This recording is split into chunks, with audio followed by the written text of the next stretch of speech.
The day I finalized the divorce papers, I booked a high-speed train ticket back to my hometown. A phone, an ID card, and a nearly empty bank card. That's all I've got after all these years. The butler called me, saying I still had some belongings left behind. Just throw them away. I don't need them. He then said, the little boy is crying for his mom. He'll have a new mom soon, the one he's always longed for. My son, he really resembles his father. Even the woman he loves is the same one. In the past, I used to feel sad, wondering why that person couldn't be me. Now I think, if there's no love, there's no love. It's just how it is. Before the train started moving, I spoke my final words over the phone. Tell him not to worry, I'll never bother him again in this life. After saying those final words, I turned off the phone and changed my SIM card. From now on, this city has nothing to do with me anymore. Sitting next to me was a little girl around my son's age, staring at me with wide, cautious eyes. I used to like children a lot, but now I don't like anything anymore. The little girl was quiet, well-behaved the whole journey, but her parent was loud, constantly on the phone, swearing and shouting. I decided to put on my earphones and rest my eyes. After a while, someone gently tugged at my sleeve. I opened my eyes to see her. The little girl pursed her lips. Auntie, my mom is missing. Can you help me find her? The seat by the aisle was empty. I didn't know what had happened, so I immediately called for the train attendants and the police. After an investigation, they found that the girl's mother had gotten off at an earlier stop. She had looked back cautiously while leaving, afraid the girl might follow. In other words, the girl had been abandoned. The carriage was filled with noise, passengers gossiping without a care, right in front of the girl, saying her mom was heartless and she was pitiful. The little girl sat quietly in her seat, motionless, without crying or fussing. I thought for a moment and showed my ID to the police, leaving my home address and contact information. So, when I got off the train, besides my phone, ID card, and nearly empty bank card, I had one more child. I settled down in my hometown. I tidied up the neglected small courtyard, planting fruits and vegetables. I framed my grandma's portrait and hung it in the center of the living room. I gave the little girl a name, Song Xiao. I completed the paperwork and got her registered. From then on, my household registry was no longer just a single, lonely page. Xiao never smiled, always looking at me seriously. She understood everything, mature beyond her years. She was only 4, yet when I was ill, she would stand on a stool to cook porridge for me. I thought of my biological child, the one who, when he wanted to ski, would receive an entire ski resort as a gift, and when he wanted candy, would get an entire candy factory, the young master of the Jiang family, Jiang Xilin. They were so different. Xiao asked me why I adopted her. She was just a burden. I patted her head and replied, because I'm very lonely, so can you stay with me from now on? She looked at me, silent for a long time, then nodded firmly. Okay, I'll stay with you forever. The days passed by, one after another. Xiao started kindergarten. Xiao started elementary school. Xiao became a class monitor. Xiao got into a fight. I was very surprised when I received a call from the teacher. Xiao was a well-behaved and obedient child, very mature for her age. She wouldn't even give the other kids an extra glance, let alone fight with them. In her words, they were too childish. I hurried to the school. The teacher met me at the school gate, looking quite helpless. The child Xiao fought with is a new transfer student today. Why did they fight? That's all I wanted to know.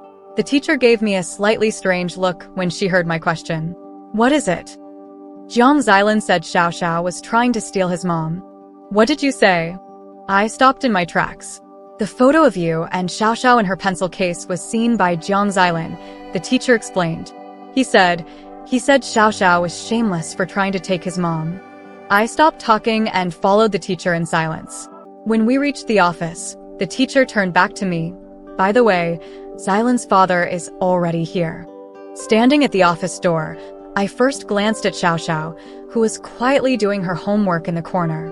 Seeing her calm, I sighed in relief. Out of the corner of my eye, I saw the little boy throwing a tantrum. When he saw me, his eyes lit up, and he ran towards me on his short legs. Mom, I bent down and caught Jiang Xilan, not hugging him, but gently pushing him away. Little boy, you have mistaken me for someone else. I smiled slightly and looked up, meeting the gaze of the man inside the room. Hello, sir. I am Song Xiaoxiao's mother. I never expected to see Jiangqing again. The world is big, and those you don't want to meet, you naturally won't encounter again.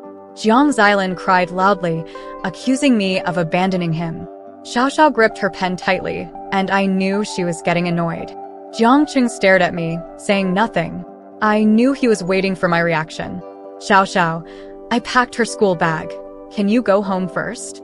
Xiaoxiao nodded decisively, slung her bag over her shoulder, and left without looking back.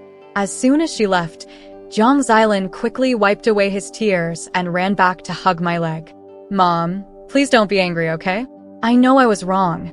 I bent down, smiling as I patted his head. Then I looked up at Jiangqing. Mr. Jiang, can we talk privately?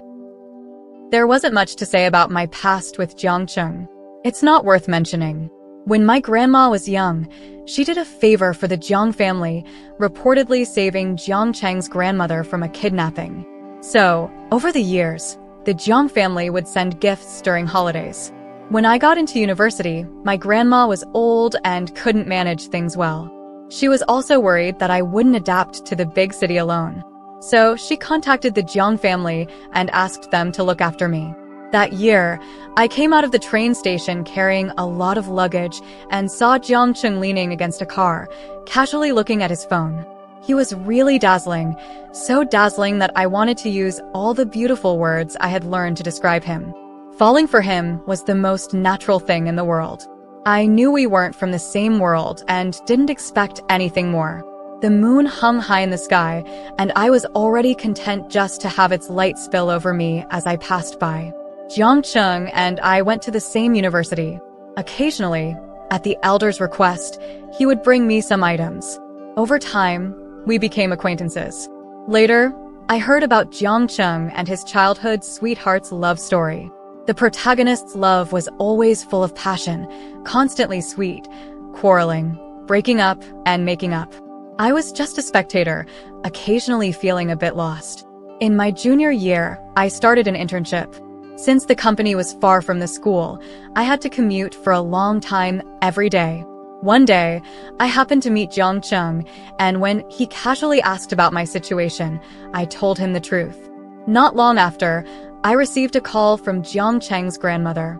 She said there was an empty house nearby that I could stay in, so I wouldn't have to commute so far. The kindness of the elderly was always hard to refuse, and I was very grateful. After moving in, I found that the house was filled with traces of Jiangqing's life. Feeling that my intentions were impure, I confined all my belongings to the guest room, trying to minimize my presence. Until one night, I came home late after working overtime and found Jiangqing, drunk and collapsed on the sofa. I wanted to avoid suspicion, but I was worried he might catch a cold, so I brought a quilt to cover him. Jiangqing opened his eyes and looked at me. I thought he was going to question why I was in his house, but instead, he pushed me down, leading to a terrible mistake. Now, I barely remember the chaos of that night. The human body has a self-protection mechanism. When something feels too painful, it gradually fades away. In my life, I've only ever done that with one person. And he called out another name. Thinking back, Jiangqing has only called me by my name once. The day we first met, at the train station, he looked me up and down and said, "Linji." Yes, that's me. If life were as it was at first sight, why would the autumn wind be mournful? The campus was silent after school. Jiangqing and I stood at the end of the corridor, with a lush green backdrop behind us. Didn't you want to talk privately? Jiangqing asked me. Say what you need to say. Since he opened up, I didn't hesitate. What have you been telling Jiang Xilan all these years? What? We've been divorced for 4 years. In these 4 years, I've kept my promise and stayed away. I've also sent the child support to your account every month. Children have short memories. Besides, Xylan didn't even like me as his biological mother before. If no one had been constantly reminding him, he wouldn't remember me, let alone have feelings for me. Jiangcheng turned his head away. I didn't tell him anything. It was his grandmother who kept reminding him. Then why transfer schools? He kept insisting on finding you. Jiangcheng paused. I couldn't stop him. That's right. Jiang Xylan was the apple of the Jiang family's eye. He got whatever he wanted. Even Jiangcheng had no principles when it came to him. I lowered my eyes, quietly thinking. After a while, I smiled. It's okay. Once his expectations are shattered, he will naturally want to go back. I have never been a likable person. When Jiang Xylan spends more time with me, he will realize that his memory has idealized me. In fact, I am still the same unlikable, annoying person who only lowers his status, his biological mother. After returning to my hometown, I opened a small restaurant to make a living. Since I couldn't handle it all by myself, I limited the number of customers. Gradually, it gained some fame and became a popular spot among tourists. At 18, Linji wanted to be a strong woman earning millions, so she studied computer science, a field that promised good money. At 28, Linji just wanted to guard this less than 100 square meter shop and quietly live out the rest of her life. Ever since Jiang Xylan transferred to the new school, he would be brought to my shop by the driver after school every day. He was a smart kid. He only showed his tantrums on the first day we reunited. Jiangcheng seldom appeared. Most of the time, the person accompanying Jiang Xylan was the driver. I didn't understand what the Jiang family was thinking. If they valued Jiang Xylan so much, how could they leave a child alone in this remote town? I didn't drive him away. He was the only person in this world who shared my blood. I had stayed up 3 days and nights without rest to care for him when he had a high fever. I had cut my hands making toys he wanted. I have to admit, people are inherently selfish. When I did those things for him, I didn't expect anything in return. But after giving so much, all I received was his disdain, resentment, and loathing. I was a little hurt. When he was very young, he was attached to me too. He needed me to sleep with him and to carry him when we went out. I endured countless dirty looks and grievances in the Jiang family because of his dependence on me. But when he developed his own consciousness, learned to walk, and learned to say no, he slowly stopped liking me. Because I would stop him from eating too much candy and would sternly educate him when he misbehaved. Children don't understand right from wrong. They just know that I often restrain them, so naturally, they didn't want to be close to me anymore. Until one day, Jiangcheng took him out to play, and when they returned, Jiang Xylan righteously said, I don't want you to be my mom anymore. I want Aunt Xiaoji to be my mom. You're not fit to be my mom. Get out. This is my house. Xiao asked me privately if she could not be friends with Jiang Xylan. She didn't like him. Of course, I said, finding it curious. Why don't you like him? Xiao rarely expressed clear dislike for anyone. She was usually indifferent. He hurt you. Xiao's voice was calm. Every time you see him, you get sad. I was taken aback. He knows you're sad, yet he keeps showing up.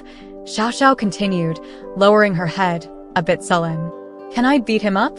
I can't beat that adult for now, but I can beat Jiang Xylan, Xiao pondered. Mom, can you send me to learn martial arts? I'll become very strong, Mom. I'll protect you. I agreed to send Xiao to learn martial arts. She was very serious about it. The master said that Xiao was more resilient than many older kids. I remembered Jiangcheng once pointing at me and mocking, who would ever love a woman like you? That's not true, Jiangcheng. My grandmother loves me, Xiao loves me. And now I love myself too. Jiangcheng occasionally showed up, always arriving in a hurry, sitting in my shop for a while, ordering a couple of dishes, and then taking Jiang Xylan home. Neighbors started asking if Jiangcheng was courting me. They didn't know Jiangcheng was my ex-husband. They just knew there was a diamond bachelor pursuing me, a divorced middle-aged woman with a child. I would always smile and deny it.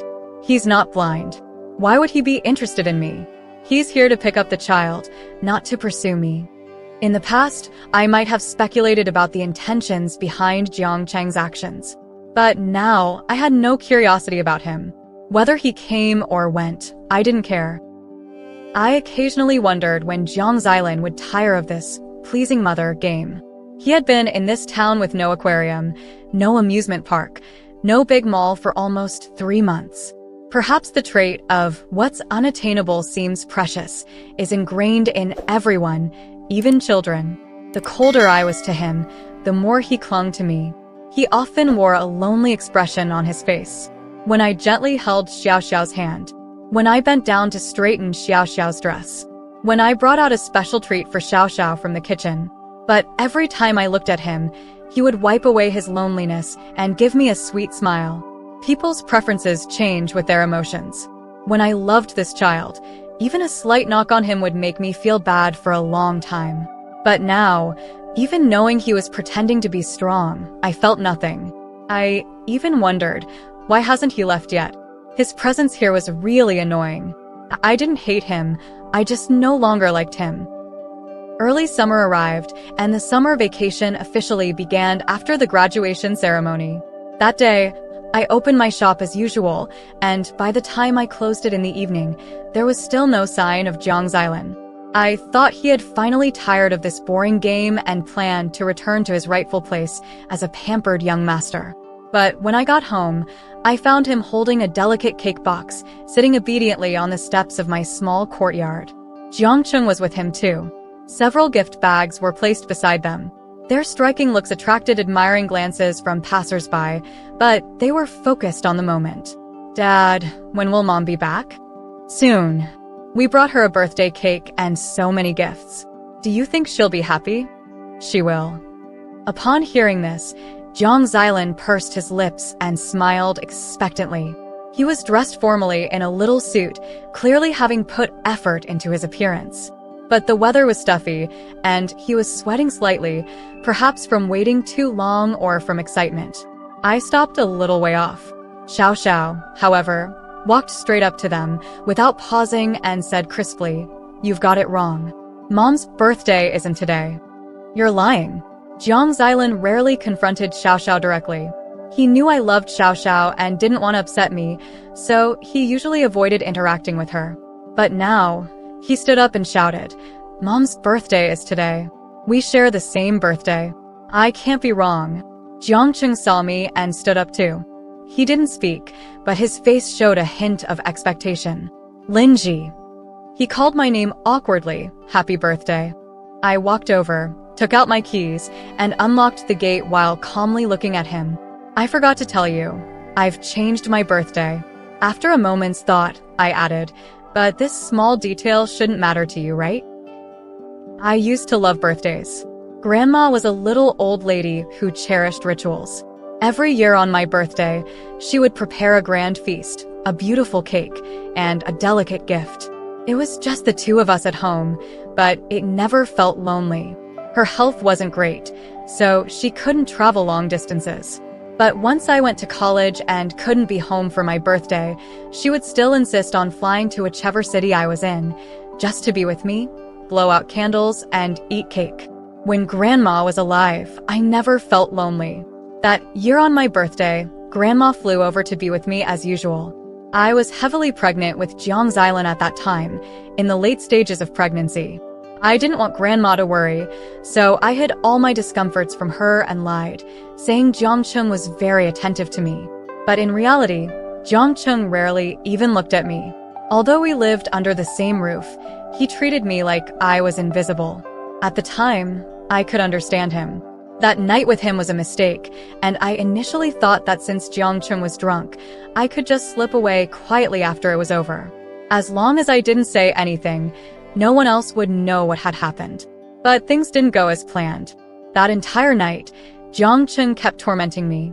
Before I could muster the strength to leave, the door was opened by Jiangcheng's grandmother, who had come to check on me.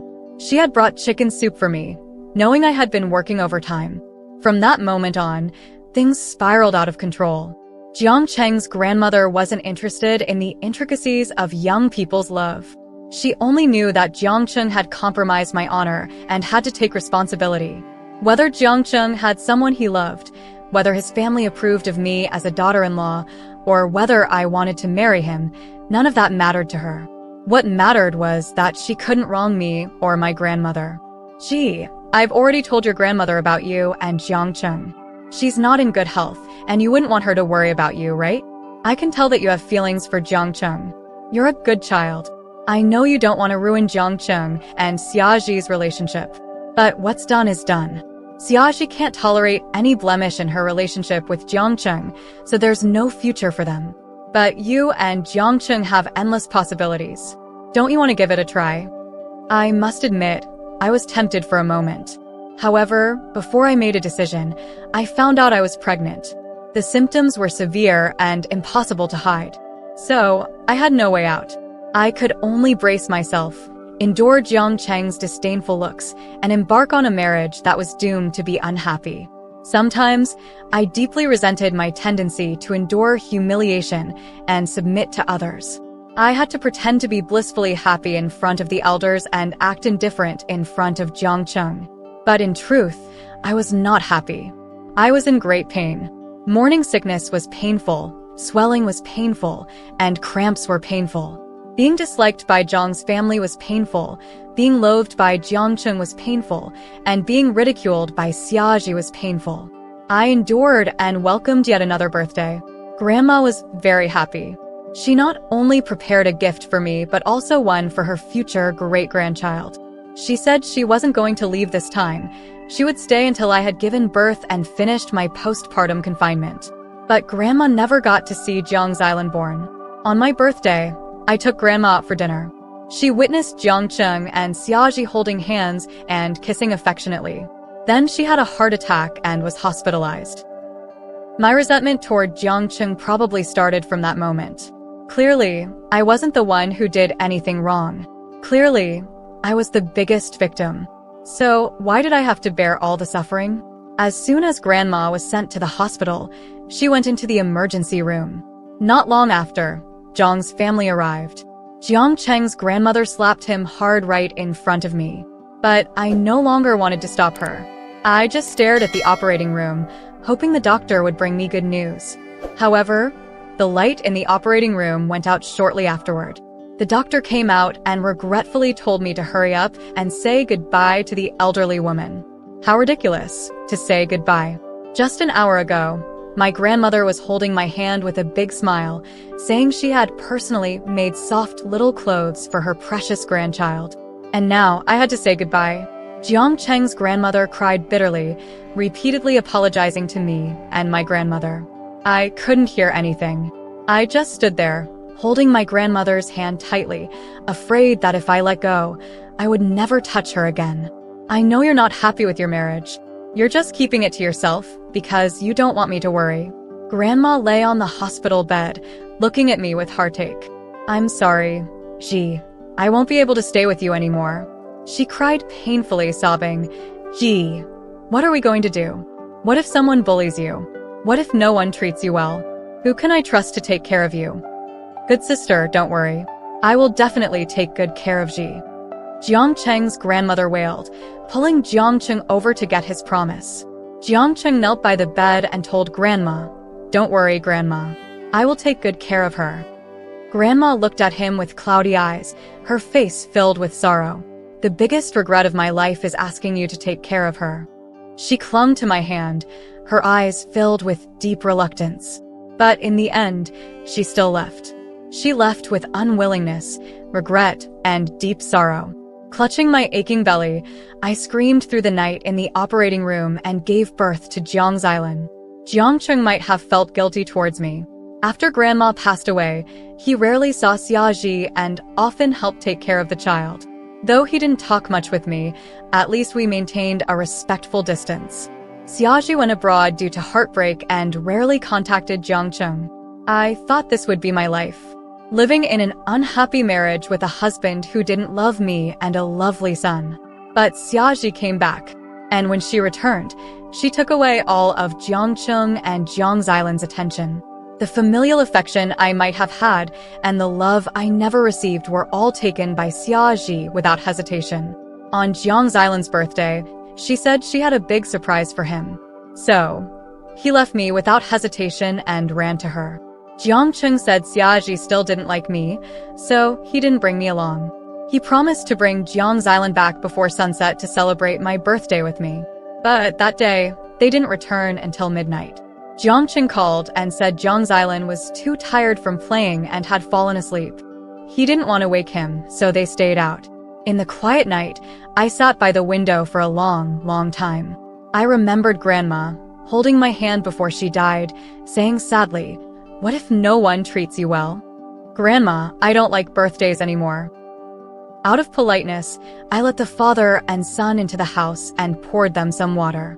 Xiao took the calendar from the cabinet and pointed to a date circled in red. "This is Mom's real birthday." Jiang's Island looked at me nervously, his eyes wet, wanting to speak but not daring to. They looked so much alike, from appearance to behavior, exactly the same. I was just a vessel, and Jiang's Island didn't resemble me at all. Xiaokang piled the gifts in an empty corner. It was my oversight this time. Next time, you don't need to prepare anything," I interrupted. "Next time, don't come." Xiaokang's back stiffened. After a long moment, he turned around. "Sorry, can I talk to you alone?" It was rare for those words to come out of his mouth. I prepared a sweet drink for the two kids, turned on the TV, and tuned it to the children's channel before leading Xiaokang to the pavilion in the yard. "It's beautiful here," Xiaokang said awkwardly. "Thank you," I replied. "Please get to the point." "I noticed you don't have another man in your life," Xiaokang said. "If you don't mind, could we remarry?" I stared at him, silent. Xiaokang looked away, embarrassed. "I just think we should give our child a complete family." Xylan has changed a lot lately, not as spoiled as before. "So, aren't you married to Miss Yaji?" Xiaokang froze. Back then, everyone told me she was the right wife for you and the mother for Jiang's Island. Even though you never said it directly, I believe you agreed. So I made way for her. What happened? Did you two not end up together? Xiaokang couldn't withstand my gaze, his hands clenching and unclenching unconsciously. That's all in the past. And so are we. But we have a child together. So what, Xiaokang? Stop using others as excuses. It was Xiaoji before, now it's Jiang's Island. I smiled faintly and whispered, "Is it so hard to admit you have feelings for me?" I used to wonder how embarrassed Xiaokang was of me that he was so ashamed to acknowledge me. Love is hard to hide. Just like I never said I loved Xiaokang, but my flushed ears and rapid heartbeat betrayed me long ago. Our marriage lasted for years.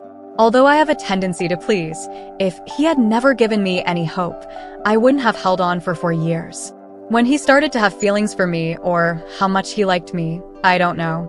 I just inherited the habit of my grandmother's generation, to mend things rather than throw them away when they were bad, trying to make them last as long as possible. The same applied to my marriage. I thought, perhaps Xiaokang didn't hate me that much.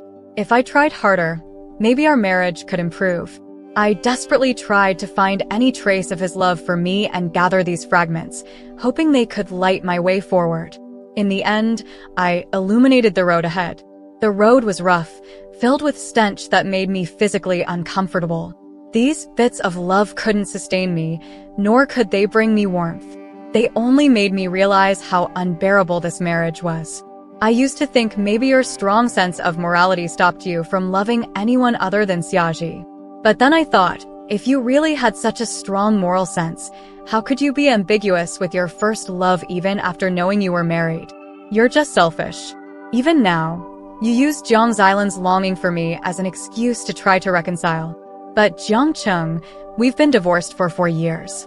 Xiaokang swallowed hard and asked in a hoarse voice, "So, am I too late?" It's not about being too late. I sighed softly.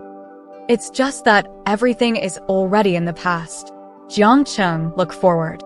Xiaokang raised his hand to cover his eyes. I knew his pride. Seeing him in distress didn't bring me any satisfaction. So I quietly stood up, leaving this small space for him. Before I left, he grabbed my skirt.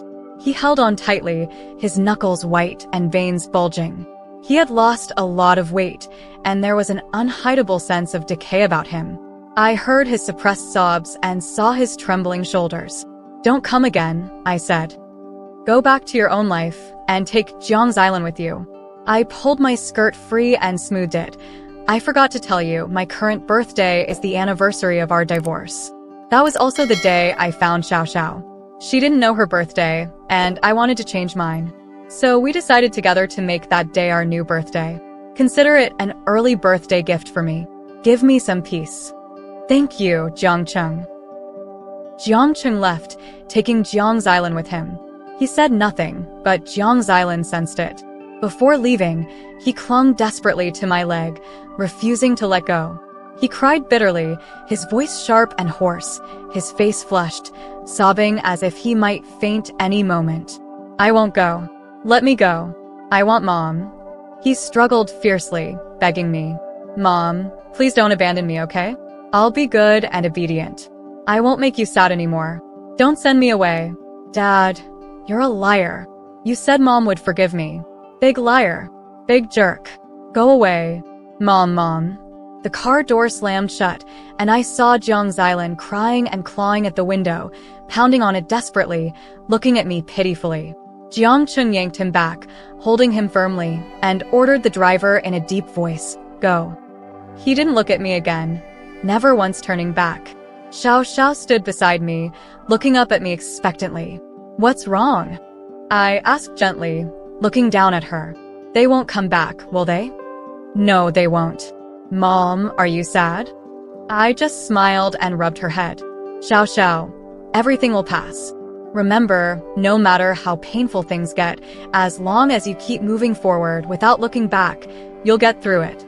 I've walked far ahead, but Jiangcheng and the others seem to be stuck where they were. But it doesn't matter. We were never on the same path, so there's no need to stop and wait for them. That night, I had a dream. In the dream, I went back to a few years ago, when Jiang's island was just born. I was so exhausted from taking care of him that I unknowingly fell asleep on the couch. In a daze, I felt Jiangcheng, who had come home late from work, pick me up and gently place me on the bed. He brushed my hair from my forehead and gave me a soft kiss. Good night, my wife. At that time, I really thought I could spend my life with him.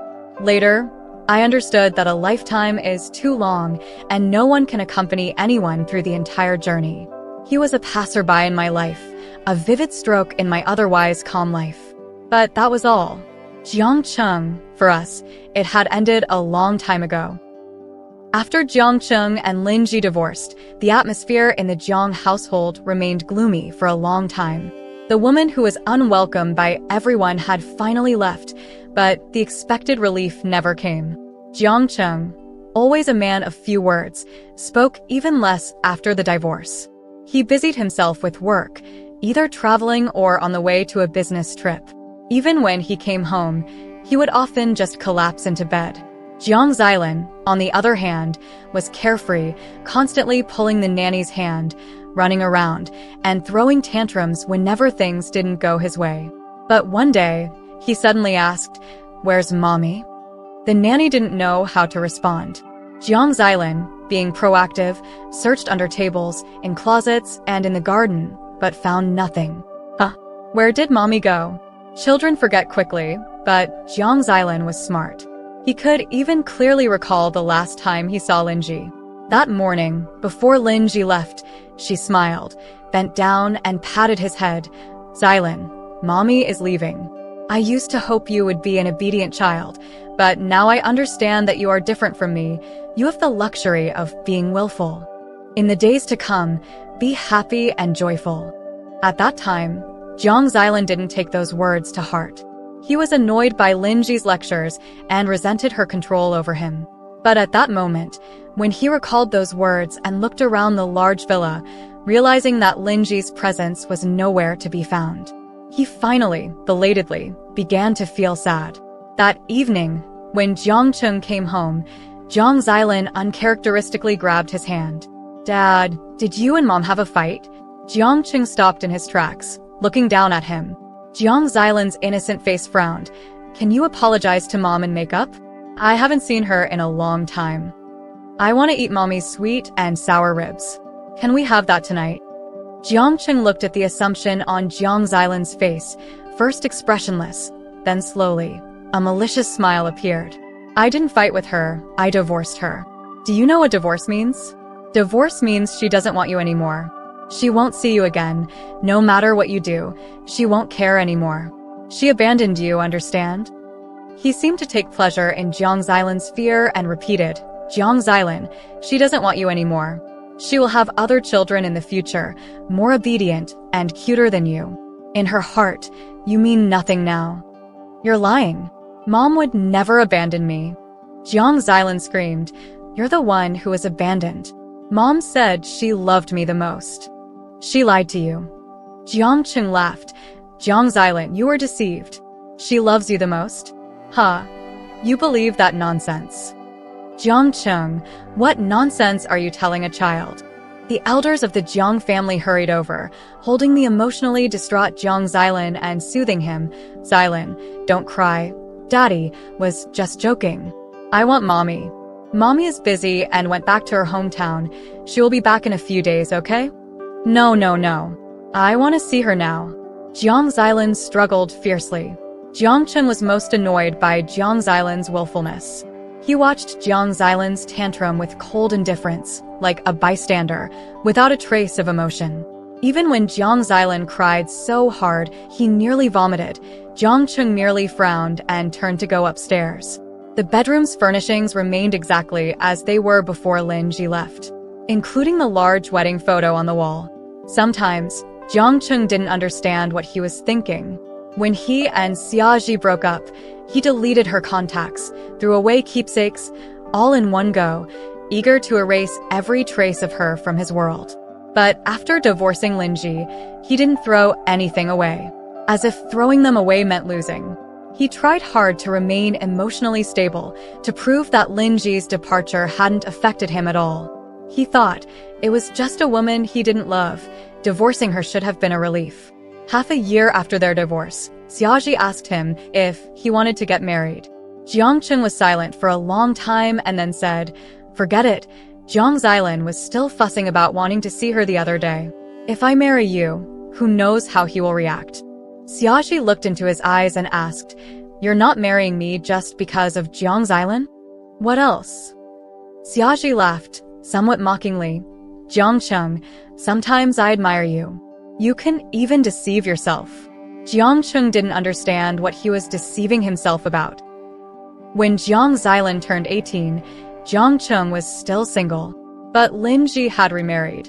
She married a programmer, a shy and quiet man who treated her very well. Perhaps out of love for Lin Ji, the programmer also showed considerable care for Jiang Xilan, his stepson. On the wedding day, Jiang Xilan attended the ceremony. When he returned home, at the dinner table, he mentioned to Jiang Cheng that the wedding had a great atmosphere, with not many guests but a lot of joy. Jiang Cheng merely chewed his food silently, not even bothering to give a glance. This was typical of their father-son relationship. Between them, there was little affection, few words, resembling a typical wealthy family. Polite, but lacking intimacy. Thus, Jiang Xilan didn't know that Jiang Cheng had also attended the wedding. Not only did he attend, but he also gave a red envelope. Inside was a bank card. Lin Ji didn't accept it. Keep it. I know you don't need it, but it's just a token of my feelings. There's nothing else I can give you. Lin Ji shook her head. You don't need to give me anything. She wore a simple dress, far less grand than at her wedding with Jiang Cheng, but her smile was much more genuine. Jiang Cheng looked at her only briefly before averting his gaze. He was afraid that if he looked any longer, he wouldn't be able to hold back his tears and would end up begging Lin Ji not to marry, not to abandon him. The dressing room was quiet and someone knocked on the door. Is the bride ready? It's time to go on stage. Ready. Lin Ji stood up and asked Jiang Cheng. Xilan is outside. Why don't we all have a meal together before you leave? No. Jiang Cheng shook his head, stood up, and walked toward the door. Hand on the doorknob, Jiang Cheng suddenly spoke. By the way, there's something I've never told you. I used to be jealous of Jiang Xilan and your grandmother. Lin Ji was surprised. What did you say? Everyone said you loved me deeply, but I always felt that your grandmother was more important to you than I was. Jiang Cheng's tone was calm and steady. So I was never very happy. After Jiang Xilan was born, no matter what we were doing, as soon as he cried, your eyes would no longer see me. Jiang Cheng said, so, I've always disliked Jiang Xilan. Maybe subconsciously, I always wanted all your attention. Jiang Cheng laughed at himself. Unfortunately, I wasn't that lucky. So, he lost everything he originally had. Also, I wasn't drunk that night. I was very sober. Jiang Cheng finally turned around to look at Linji. If you're ever unhappy in the future, come find me anytime. But if you're very happy, don't tell me. You know, I'm not a good person. If I see your happiness without me, I'd actually want to ruin it. From the first day the programmer appeared by Linji's side, Jiang Cheng knew. The urge to destroy burst through his restraints, like an ugly reptile in the shadows, plotting to ruin Linji's second chance at happiness. But Linji's smile was so beautiful. She looked genuinely happy. Not witnessing Linji's wedding with the programmer was the biggest blessing Jiang Cheng could offer. Was he sad? Yes. Regretful? Yes. But no matter how sad, no matter how regretful, in this lifetime, he and Linji were only destined to end here. Jiang Cheng thought back to the year he first met Linji. He had been sent by his grandmother to pick up the country bumpkin from the countryside, something he was very reluctant to do. Just before meeting Linji, he had been complaining to his friends on his phone. But when he looked up and saw Linji, his breath nearly stopped.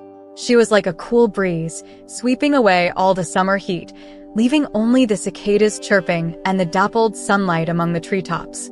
The flutter in his heart happened in an instant. He did many things he couldn't understand himself, his eyes always gravitating toward her whenever there was a break in his life. By the time he realized it, there was no turning back for them. He watched as the sunlight in her life grew less and the shadows grew more. At that time, he truly believed she would stay by his side forever. In a daze, Jiang Cheng seemed to dream. In the dream, he returned to their wedding day. The officiant holding the microphone asked him, through poverty and wealth, sickness and health, Mr. Jiang Cheng, do you take Ms. Linji to be your wife? He heard his own response. I do.